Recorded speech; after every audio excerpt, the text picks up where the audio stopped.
어린 영혼이 예수님을 믿는 것은 얼마나 힘들고 어려운 것입니까? 그러나 그들이 예수님을 만나고 행복한 삶이 그들의 삶 속에 이어지게 되기를 간절히 바랍니다. 오늘은 위대한 신의 선택이라고 하는 제목으로 말씀을 증거합니다. 지금으로부터 33년 전인 1985년 11월 14일이었습니다.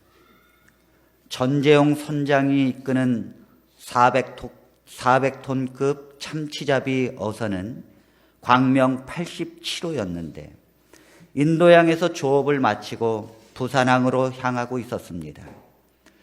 그리고는 말라카 해협을 지나던 도중에 전재용 선장은 쌍안경으로 한 작은 배 한 척을 발견하게 됩니다. 그것은 바로 보트 피플이었습니다.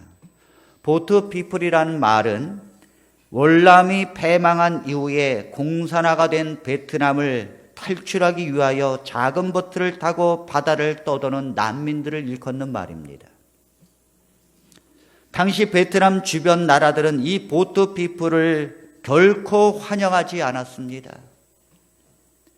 자국의 입국을 거부하거나 자국에 들어온 보트 피플을 베트남으로 강제 소환하면서 이것이 국제적인 문제로 번지기 시작했습니다.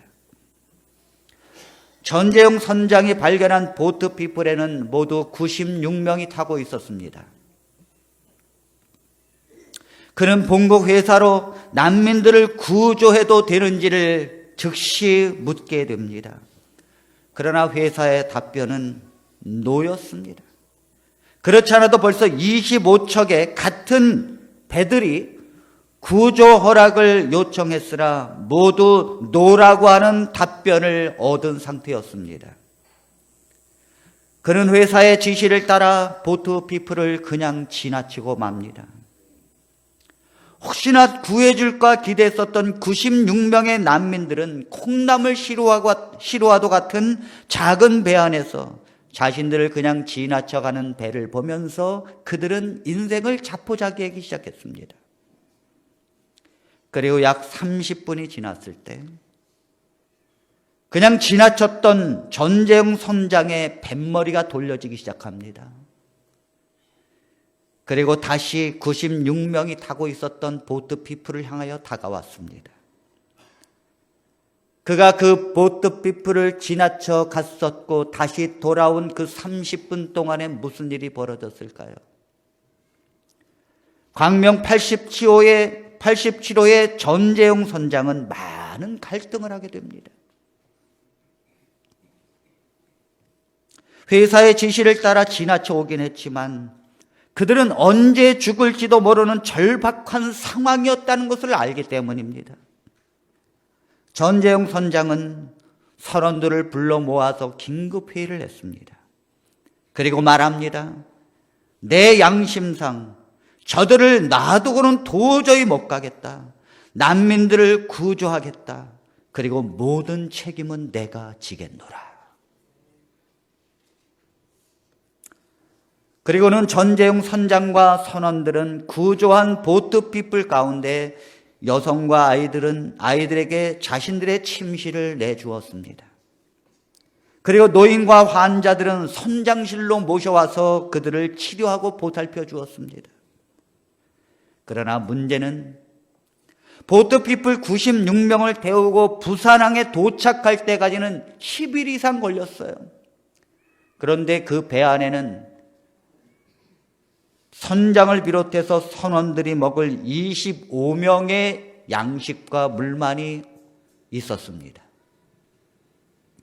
그런데도 이 전재용 선장과 선원들은 자기들의 양식과 물을 96명의 보트 피플과 함께 나누어 먹었고 식량이 다 떨어진 뒤에도 이 선원들과 96명의 보트 피플은 함께 위로하면서 무사히 부산항에 도착을 하였습니다.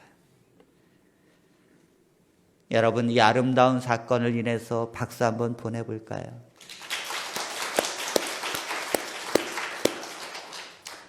그때 구조된 보트 피플 가운데 지도자였던 피터 누엔이라는 사람이 있었습니다.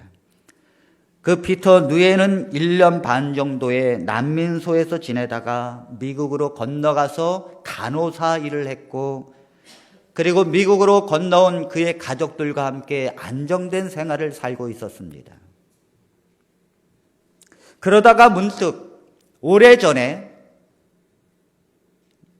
96명과 함께 나를 구해준 이 전재용 선장을 너무도 감사해서 그에게 감사의 표시를 위해서 그를 찾기 시작했어요. 미국에서 한국에 있는 전재용 선장을 찾기를 갈급했습니다. 그러나 아무리 찾아도 그 전재용 선장을 찾을 수가 없었어요. 그리고는 마침내 찾기 시작한 이후에 17년 만에 전재용 선장과 우편의 편지를 오고 갈 수가 있었습니다. 전재용 선장의 편지를 받고서야 왜 17년 동안 그를 찾았는데도 찾지 못한 이유를 알게 되었습니다. 그것은 전재용 선장은 편지를 통하여 자기의 사정을 말합니다. 내가 96명의 보트피플을 구한 것 때문에 나는 회사로부터 즉시 해고를 당했었다. 그리고 난민을 구조했다는 이유로 대한민국에 조서까지 받았고, 그리고 여러 선박 회사에 이력서를 넣었지만은 나를 받아주는 회사는 그 어디에도 없었습니다. 결국 그는 고향인 통영으로 내려가서 멍게 양식을 하면서 간간히 생계를 유지하고 살았던 것입니다. 그리고 이 전재용 선장은 피터 누엔에게 보낸 마지막 편지의 글에 이렇게 기록합니다. 나는 보트피플을 구조할 때에 저의 미래와 경력까지 희생해야 한다는 것을 잘 알고 있었습니다. 그러나 지금까지 저는 96명의 생명을 살린 저의 선택을 한 번도 후회한 적이 없습니다. 피터 누엔은 미국으로 전재용 선장을 초대했습니다. 2004년 8월 8일 LA 공항에서 자신의 생명을 살려준 전재용 선장을 19년에 만나면서 뜨거운 감사의 포옹을 했습니다. 사랑하는 성도 여러분, 전재용 선장이 난민의 생명을 구하고자 모든 자신의 명예와 안위를 버리고 선택한 것처럼 하나님은 자신의 모든 명예와 그리고 하나님의 영광을 버리고 우리의 영원한 생명을 선택하셨다는 사실을 아십니까? 아십니까, 여러분? 아십니까? 저는 우리 사랑하는 성도들이 하나님에 대한 굳건한 믿음이 있어야 하나님을 사랑할 수 있습니다. 그리고 하나님을 순종하는 삶을 살 수 있습니다. 그 믿음과 사랑이 이어지지 않으면 여러분들이 행하는 것은 아무런 의미가 없어요. 하나님의 이 사랑과 믿음을 굳건하게 붙드시게 되기를 바랍니다. 우리가 구원을 얻는 것은 하나님의 위대한 선택으로 주어진 선물입니다. 우리가 아무리 우리의 구원을 위하여 노력한다고 해도 그것은 우리의 영원한 생명을 위하여 단 1%도 도움이 되지 않습니다.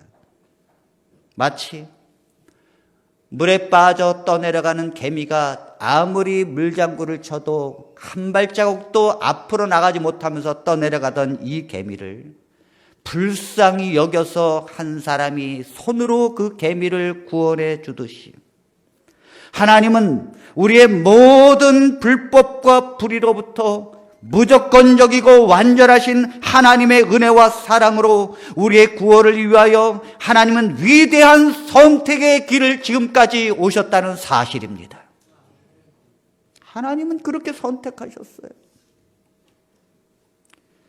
먼저 예수 그리스도는 우리를 구원하고자 하나님의 보좌의 영광을 버리시고 낮은 몸으로 육신이 되고자 선택하셨다는 사실입니다. 빌립보서 2장 6절로 7절에 있는 말씀을 우리 같이 봉독합니다. 크게 시작. 그는 근본 하나님의 본체시나 하나님과 동등됨을 취할 것으로 여기지 아니하시고 오히려 자기를 비워 종의 형체를 가져 사람들과 같이 되었고 루스벨의 타락으로 사람을 이 세상에 창조하시기 전에 하나님은 세 분이 평화의 의논을 하셨습니다. 그 평화의 의논은 만일 루스벨의 타락으로 죄가 그 에덴 동산의 아담과 하와를 유혹하고 그들의 죄 때문에 죽게 된다면 어떻게 할 것인가? 그때 세 분의 평화의 의논 속에 예수 그리스도는 말합니다. 만일 저 사랑하는 지구에 내가 사람을 창조하고 그들이 만일 죄에 거하여 죽게 된다면 내가 저들의 죄를 위하여 저들의 땅으로 가서 저들의 죄를 짊어지고 십자가에서 그 죄값을 치를 것입니다. 이것이 예수 그리스도의 선택이었습니다. 이 예수 그리스도의 선택이 주어지자 천사들은 말렸어요. 왜냐하면 한낱 그 피조물에 불과한 인간을 죄를 지면 죽게 하는 것은 당연한 것인데 어떻게 그 하나님이 이 보좌를 버리시고 저 낮은 곳에서 저들의 육신을 입고 그들의 죄를 짊어지시고 십자가에서 죽음으로 치르신다는 말인가? 안 됩니다. 그러나 예수님은 자신의 선택을 천사들에게 말합니다. 내가 비록 이 영광을 버리고 저들의 땅으로 가서 육신의 비참함 속에서 저들의 죄를 대신해서 십자가에 죽을 것이지만 그것으로 인하여 많은 사람의 생명을 구하게 될 것이니라. 천사들은 한낱 피조물에 불과한 인간을 살리기 위하여 자신의 모든 영광을 버리시고 자신의 낮은 몸으로 이 땅에서 희생하시는 예수 그리스도의 무조건적이고 완전한 사랑을 보면서 감동을 받고 하나님의 구원하심의 그 모든 역사 속에 하나님 앞에 충성을 다할 것을 그들은 결심하게 됩니다. 그래서 천사들은 지금까지도 우리의 구원을 위하여 우리 옆에서 도우시고 우리와 함께 하시고 우리를 위로해 주시고 우리와 동행해 주시는 것입니다. 그리고는 빌립보서 2장 8절에 이렇게 말씀하십니다. 같이 봉독할까요? 시작. 사람의 모양으로 나타나셨음에 자기를 낮추시고 복종하셨으니 곧 십자가에 죽으심이라. 여러분, 죄의 값은 사망이라고 하는 이 죄에 대한 율법의 요구를 이루시고자 예수님은 하나님의 율법에 복종하도록 결정하셨어요. 십자가의 죽으심이라 이 말은 율법의 복종의 끝은 그 피의 대가로 죽는 것입니다. 죽어야 그 율법의 요구가 끝나는 것입니다. 주님은 우리의 죄를 짊어지시고 십자가에서 죽기로 선택하셨습니다. 요한복음 10장 15절에는 이렇게 말씀하십니다. 아버지께서 나를 아시고 내가 아버지를 아는 것 같으니 나는 양을 위하여 스스로 목숨을 버리노라. 아멘. 주님은 스스로 목숨을 버리셨어요. 왜 주님은 스스로 목숨을 버리십니까? 주님 스스로가 선택하신 것이기 때문입니다. 여러분, 우리는 누가 우리를 건드리고 우리의 명예를 더럽히면 고소를 하고 또 우리를 조금이라도 흔들면 화가 나고 참지 못합니다. 그런데 하나님은 이 모든 만물을 창조하신 신은 자신의 영광을 버리시고 인간이 되셨다는 거예요. 적어도 하나님을 믿는 사람이라면 예수님의 길을 따라야 될 것입니다. 그리고 그분은 스스로 자신의 목숨을 버리십니다. 왜 그분은 스스로 자신의 목숨을 버리십니까? 그 정도로 우리를 무조건적으로 사랑하신다는 거예요. 아멘입니까? 민수기 21장에 보면 이스라엘 백성들이 길 때문에 너무도 길을 돌아가는 것 때문에 불평하게 됩니다. 왜 하나님 우리를 이곳으로 불러내어서 그렇게 고생하게 하십니까? 하면서 모세에게 원망을 합니다. 그때 하나님은 그들에게 뱀의 그 보호를 푸셔서 결국은 광야의 그 불뱀들이 이스라엘 백성들을 물기 시작합니다. 엄청난 고통 속에서 이스라엘 백성들이 죽어가고 있을 때에 하나님은 모세를 향하여 그들이 살 수 있는 한 가지 방법을 이야기합니다. 그것은 놋으로 뱀을 만들라는 것입니다. 그리고 장대 위에 달라는 거예요. 그리고는 뱀에게 물린 자마다 놋으로 만든 장대 위에 달린 저 구리 뱀을 보는 즉시 살게 될 것입니다. 여러분, 우리는 한 가지 의문이 있습니다. 만일 그 장대 위에 달린 그 뱀이 예수 그리스도를 분명히 의미한다면 그분을 바라보고 그분을 십자가에서 달려 죽으신 그분이 바로 우리가 살 수 있는 길이라는 걸 표현한 것이라면 당연히 장대 위에 달려야 될 것은 놋뱀이 아니라 놋으로 만든 양이어야 될 것입니다. 그러나 왜 사단을 상징하는 뱀을 올려놓았을까요? 그것은 예수님께서 이 땅에 오셔서 모든 사람들의 죄를 짊어지시고 죄 자체가 되실 것을 표상한 것입니다.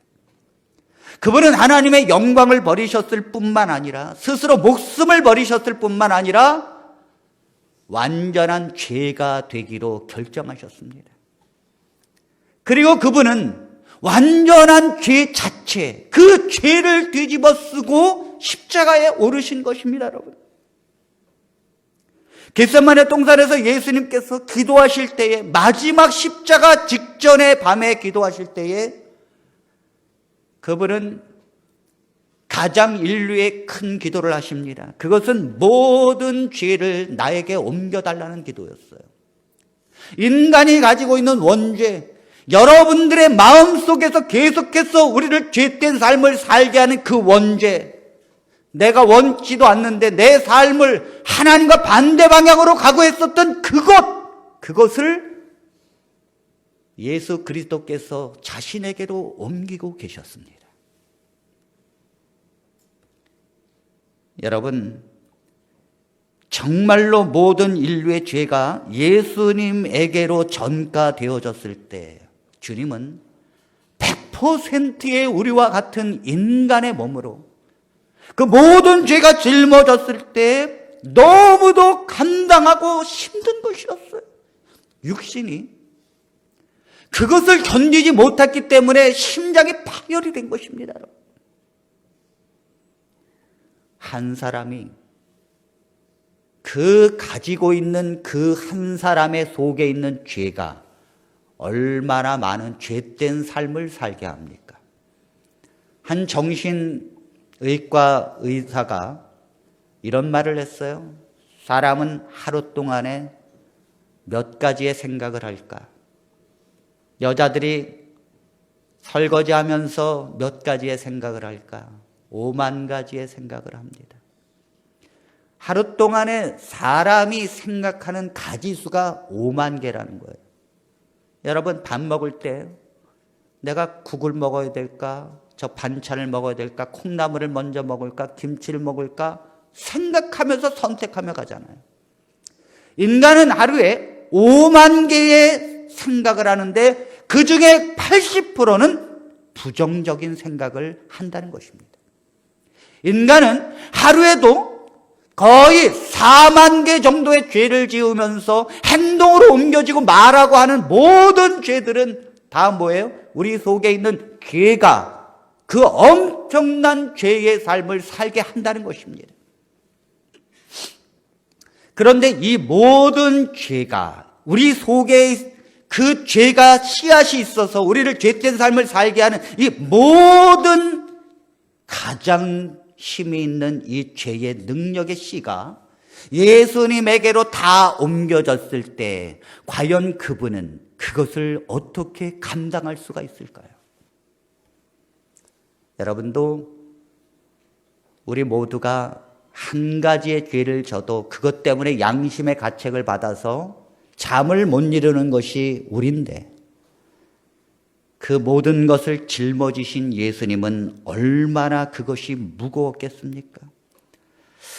많은 그리스도인들이 예수님의 십자가를 너무 인간적으로 생각합니다. 정말 인간적으로 생각해요. 히브리서 4장 15절에 이렇게 말씀하셨습니다. 우리 같이 한번 읽어볼까요? 시작. 우리에게 있는 대제사장은 우리의 연약함을 체휼하지 아니하는 자가 아니요 모든 일에 우리와 한결같이 시험을 받은 자로 돼 죄는 없으시니라.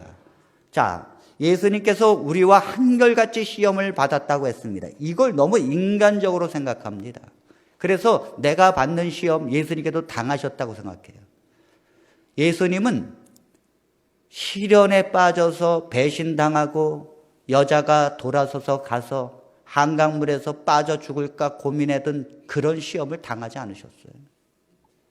예수님은 부도가 나가지고 내가 남의 집 돌을 훔쳐야 되느냐 말아야 되느냐 이 절박한 이 시험을 예수님은 당하지 않으셨습니다. 너무 우리는 인간적으로 생각을 해요. 예수님께서 한결같이 우리의 시험을 당하셨다는 이 말은 여러분과 그 속에 있는 죄가 수많은 경우의 죄의 삶을 살게 하는데 그 씨가, 죄의 씨가 예수님에게로 옮겨졌을 때 예수님은 모든 경우에 인류가 가지고 있는 모든 경우의 죄의 무게가 그분에게는 실려졌다는 거예요. 가능성이 있는 죄까지도. 한 1%의 죄가 가능성이 있는 그것까지도 원죄가 옮겨졌기 때문에 이 원죄는 5만 가지, 몇 수십만 가지 무한대의 죄의 가능성을 가지고 있다는 거예요. 경우의 수를. 예수님께서 그걸 짊어지셨을 때 그 무게가 너무 무거워서 예수님은 어떤 시험을 당하셨는가 하면 이것을 짊어질 것인가 아니면 이것을 내려놓을 것인가에 대한 시험이에요. 한결같이 우리의 시험을 당하셨다는 이 말은 여러분들이 어떠한 시험을 평생 동안 당한다 할지라도 그 시험은 바로 예수님께서 짊어지시고 가셨던 그 죄의 아래에 있다는 거예요. 그래서 그분은 그것이 너무 힘들어서 마태복음 26장 38절에 이렇게 말씀하십니다.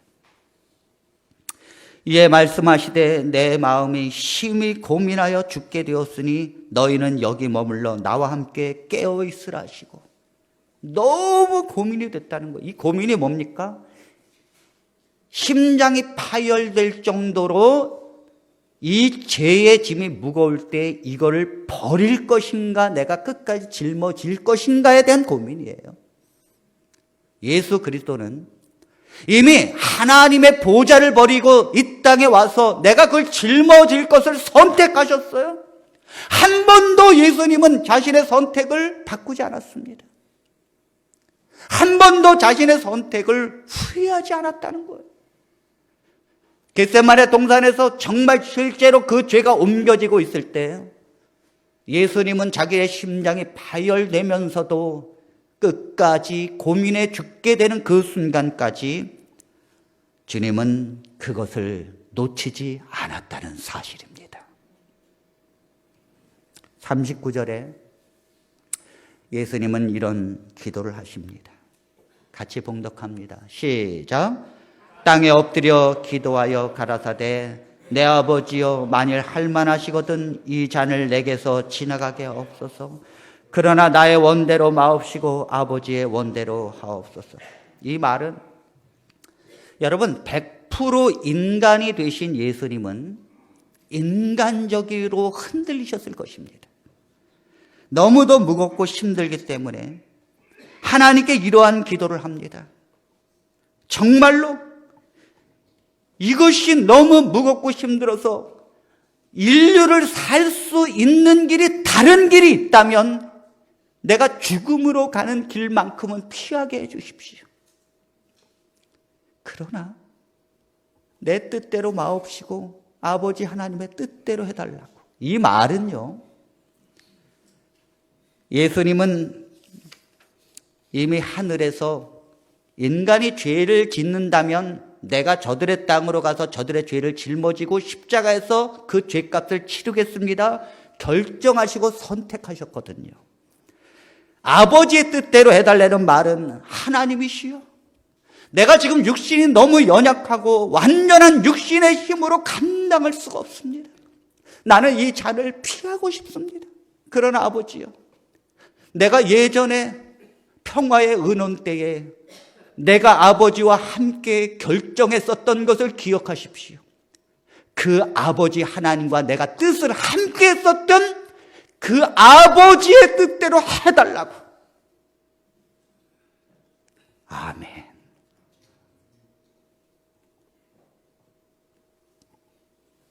지금 흔들리는 내 육신을 의지하지 않고 내가 아버지 하나님과 함께 했었을 때에 내 뜻을 아버지 하나님께서 받아주셨고 그 뜻을 함께 썼던 그 하나님의 뜻대로 해달라고.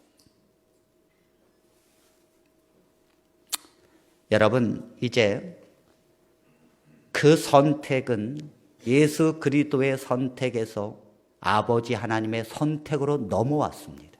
왜냐하면 아버지 하나님께 아버지 하나님의 뜻대로 해달라고 하니까 이제 아버지 하나님은 십자가를 지고 가는 예수님을 향하여 선택의 길에 섰습니다. 왜냐하면 인류의 모든 죄를 짊어가고 있는 저 예수님을 십자가에서 죽게 하고 모든 인류를 살릴 것인가, 아니면 나와 함께한 저들의 땅으로 가서 비참한 삶을 살고 있는 예수를, 독생자를 살릴 것인가. 이것은 아버지 하나님의 선택이었어요.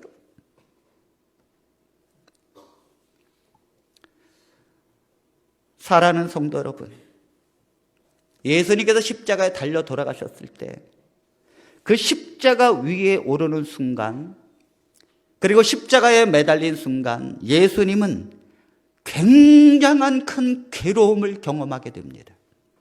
예수님이 십자가에서 그 죄의 짐을 질고 십자가 위에 오르는 순간에 엄청난 괴로움을 경험하게 되는데, 그것은 사람들이 예수님을 향하여 침을 뱉었기 때문이 아니에요. 그것은 사람들이 예수님을 향하여 옆구리를 찌른 것도 아닙니다. 예수님을 향하여 수없이 어젯밤부터 채찍을 향하여 예수님을 육신을 괴롭힌 것도 아니었습니다. 예수님을 배반하고 다 도망간 제자들의 배신 때문도 아닙니다. 예수님께서 죄의 짐을 짊어지시고 십자가에서 가장 큰 고통을 경험한 것은 죄 자체가 되신 예수님을 향하여 아버지 하나님은 그 예수님을 버렸기 때문입니다. 마태복음 27장 46절에 이렇게 말씀하십니다. 같이 봉독할까요? 시작. 제9시쯤에 예수께서 크게 소리질러 가라사대 엘리 엘리 라마 사박다니 하시니, 이는 곧 나의 하나님 나의 하나님 어찌하여 나를 버리셨나이까 하는 뜻이라. 아버지 하나님과 예수님은 언제나 함께 하셨습니다. 하나님이 분리될 수 없는 것이지요. 그래서 예수님은 아버지 하나님과 나는 하나이니라 그렇게 말씀하셨습니다.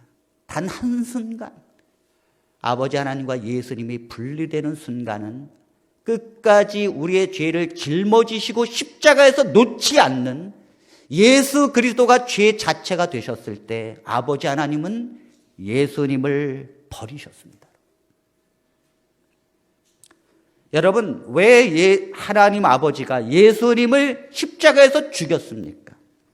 예수님께 예수님께서 죽으신 것은 유대인이 죽인 것도 아니고 제사장과 바리새인이 죽인 것도 아니에요. 로마 병사가 예수님을 죽인 것이 아닙니다. 그들은 예수님이 단지 사람이었고 이단이었기 때문에 죽인 것입니다. 예수님의 실체를 알고 있는 분은 단 한 분, 오직 아버지 하나님이십니다. 그분은 아버지 하나님의 독생자이기 때문입니다. 그분을 죽인 것은 바로 아버지 하나님이십니다. 우리를 살리고자 그분은 아들을 죽이셨어요. 여러분, 아버지 하나님은 왜 예수님을 죽일 수밖에 없었는가 하면 그분은 의로운 재판장이기 때문입니다. 의로운 분이시기 때문이에요. 거룩한 분이기 때문이에요. 아버지 하나님은 한오라기의 죄도 그분을 위협할 수 없고 그분과 함께 할 수 없습니다. 죄가 하늘에서 사단이 시작됐을 때 하나님은 그 사단을 추방시켰습니다. 왜냐하면 죄를 허용하지 않으셨어요. 아버지 하나님은 에덴 동산에서 아담과 하와가 죄를 지었을 때에 그를 에덴 동산에 두지 않고 그를 추방시켰습니다. 하나님은 죄와 절대 함께 할 수가 없기 때문입니다. 왜 아버지 하나님이 의로운 재판장이십니까? 의로운 재판장이라는 것이 무엇입니까? 그것은 죄에 대하여 진노하시는 재판장을 말하는 것입니다. 죄를 짓고도 뉘우침이 없는 사람을 향하여 진노하는 재판장이야말로 의로운 재판장입니다, 여러분.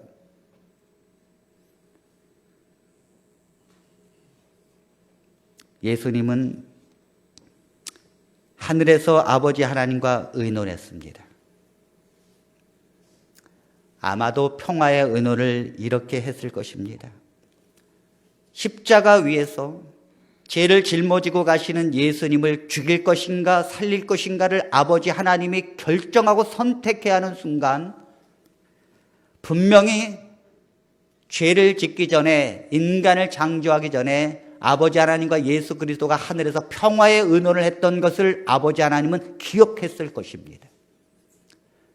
그리고 예수 그리스도의 뜻이 무엇인지를 잘 알고 있었어요. 그리고 그때 아마도 이렇게 예수님이 말하지 않았을까요? 의로우신 재판장님, 죄를 미워하시고 죄를 도말하시며 죄에 대하여 진노하시는 아버지 하나님이시여, 저를 십자가 위에서 죽이십시오. 하늘에서 이미 그런 대화를 예수님께서 아버지 하나님과 하지 않았겠습니까? 내가 저들의 땅으로 가서 저들의 죄를 짊어지고 십자가에 오르는 순간 의로우신 재판장 아버지 하나님이시여, 그 죄를 미워하시고 죄를 도말하시고 죄에 대하여 진노하시는 아버지 하나님이시여, 내가 십자가에서 죄를 짊어지는 순간 저를 죽이십시오. 그리고 당신의 의로움을 세상에 보이십시오. 인류의 죄값을 제가 치르게 해 주십시오. 그리고 내 죽음으로 인해 죄가 속죄되었다는 사실을 믿는 자를 의롭다 칭해 주시고 하나님의 자녀로 받아 주십시오. 그리고 그들에게 영원한 생명을 주십시오. 아멘. 이것이 예수님의 뜻이었습니다. 아버지 하나님은 그러한 예수님의 뜻을 받들어서 독생자이신 가장 사랑하는 그리스도를 십자가에서 죽이셨습니다. 그리고 우리를 살리신 것입니다. 우리는, 저와 여러분은 하나님의 위대한 선택으로 가장 귀한 것을 하나님은 죽이시고 버리시면서 비천하고 보잘것없고 하나님에 대한 믿음도 연약한 우리가 죄인 되었을 때, 우리가 하나님과 원수 되었을 때 하나님은 십자가에 죽으심으로 우리에 대한 자기의 사랑을 확증하셨느니라. 그리고는 우리를 핏값으로 사셨다고 했습니다. 하나님은 어떤 대가를 치르시더라도 우리들의 생명을 살리고자 하신 사랑의 하나님이십니다. 그분의 십자가의 가치를 깨닫는다면 내가 구원을 받았다는 확신 속에 기쁨과 영광을 하나님께 돌리시게 되기를 바랍니다. 우리의 구원이 얼마나 위대한 신의 축복인지를 확신하며 살게 되기를 바랍니다. 37년 미국 미시시피 강을 가로지르는 긴 철교가 놓여졌습니다. 그 철교는 중간에 배가 밑에 지나갈 때는 그 철교가 스위치를 누르면 기어가 작동돼서 위로 올라가는 것이었고, 다시 기차가 지나갈 때는 그 철교가 스위치를 누르면 기어가 다시 돌아서 내려와서 기차가 지나가도록 설계되어졌습니다. 이 다리에 그 배가 지나가고 기차가 지나가는 것을 보면서 스위치를 누르고 조정하는 책임자는 바로 존 그라피스라고 하는 사람이었습니다.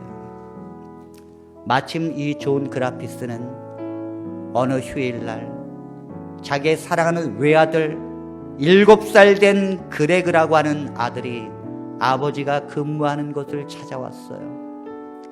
그리고는 그 7살 된 그레그에게 아들은 전망대에 올라가서 미시시피 강의 아름다운 모습을 구경시켜 주었습니다. 그리고는 이 아들과 함께 미시시피 강을 내려보고 있을 때에 갑자기 저 멀리서 기차의 기적 소리가 울리기 시작했습니다. 존 그라피스는 깜짝 놀랐습니다. 왜냐하면 다리를 올려놓은 채로 전망대에 올라왔기 때문입니다. 멤피스행 특급 열차는 엄청난 속도로 달려오고 있었고, 존 그라피스는 전망대에서 긴급히 스위치를 누르기 위해서 기계실로 들어가고 있었어요. 그의 아들, 사랑하는 외아들 그레그는 아버지의 뒤를 쫓아서 그 아버지의 기계실 속으로 오다가 그만 발을 헛디뎌서 큰 기어의 왼쪽 발이 틈에 끼어서 자기의 발을 빼지 못하고 있었습니다. 그는 존 그라피스 아버지는 기차가 오는 것을 보고는 그 올려졌던 철교를 내리기 위해서 스위치를 딱 켜려고 하는 순간 기계실 창밖으로 큰 기어에 내 외아들 그 아이가 왼쪽 발이 끼어서 버둥대는 것을 봤습니다. 저 아이를 구원해내기에는 너무도 촉박한 시간이었어요. 이 존 그라피스는 순간적으로 선택을 해야 했습니다. 수백 명의 승객을 실은 저 기차가 무사히 가도록 이 철교를 내리기 위해서 스위치를 눌러야 할 것인가, 아니면 수백 명의 기차를 포기하고 내 사랑하는 외아들 그레그를 살려야 할 것인가. 그 몇 초 동안에 이 존 그라피스는 자기 심장이 터지는 것 같고 머리에 피가 거꾸로 솟는 것 같았고 바늘을 찌르는 듯한 고통을 느꼈을 것입니다. 그러나 그는 주저함이 없이 몇백 명의 생명을 살리고자 그는 스위치를 누르게 됩니다. 그리고는 아들은 기어와 함께 돌기 시작했어요. 그리고는 철교가 내려지고 멤피스행 기차 열차는 드디어 그 철교를 지나가고 있었습니다. 자기의 사랑하는 외아들을 잃은 존 그라피스는 슬픔을 억누르면서 기차를 타고 가는 사람을 보았습니다. 한 가족이 창틀에 아름다운 모습이 보이는데 그 엄마는 자기의 화장을 고치고 있었고 아버지는 신문을 보고 있었습니다. 그의 사랑하는 자녀들은 과자를 먹으면서 아이스크림을 먹으면서 제잘스럽게 장난을 치고 있었어요. 그 지나가는 기차를 향하여 아들의 생명을 잃어버린 존 그라피스는 소리를 치면서 외칩니다. 당신들을 살리기 위해서 내 아들을 죽였어. 당신들을 살리기 위하여 내 아들이 죽었단 말입니다. 그러나 기차에 탄 사람들은 그 소리를 들을 턱이 없지. 그들은 아무 일이 없었다는 듯이 그곳을 지나가고 있었습니다. 세상의 많은 사람들은 하나님의 애절한 사랑과 피맺힌 사랑을 알지 못합니다. 나를 구원하기 위하여 십자가에 내어주신 하나님의 엄청난 사랑을 깨닫지 못한 채 여전히 죄 가운데 살고 있고 그 죄와 씨름하고 있습니다. 하나님의 사랑은 독생자까지 아끼지 않는 하나님의 위대한 사랑이십니다. 그 큰 사랑을 받은 존귀한 존재가 여러분과 저입니다, 여러분. 하나님은 모든 것을 버리시고 나를 사랑하신 이 확신을 갖고 살게 되기를 바랍니다.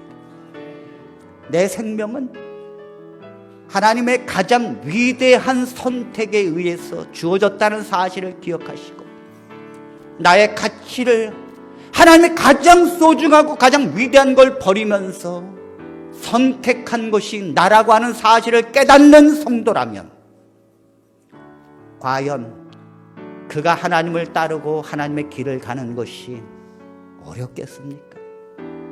그것이 사실이라면 기쁘고 행복하고 내가 아무리 하나님을 향하여 내 모든 걸 드린다 할지라도 갚을 길이 없는 것입니다. 하나님의 위대한 선택이 여러분의 생명을 살리기 위해서 주어졌다는 사실을 기억하고 일주일 동안도 승리하고 하나님께 영광을 돌리며 기뻐하는 우리의 사랑하는 성도들이 되기를 바라면서 말씀을 마칩니다.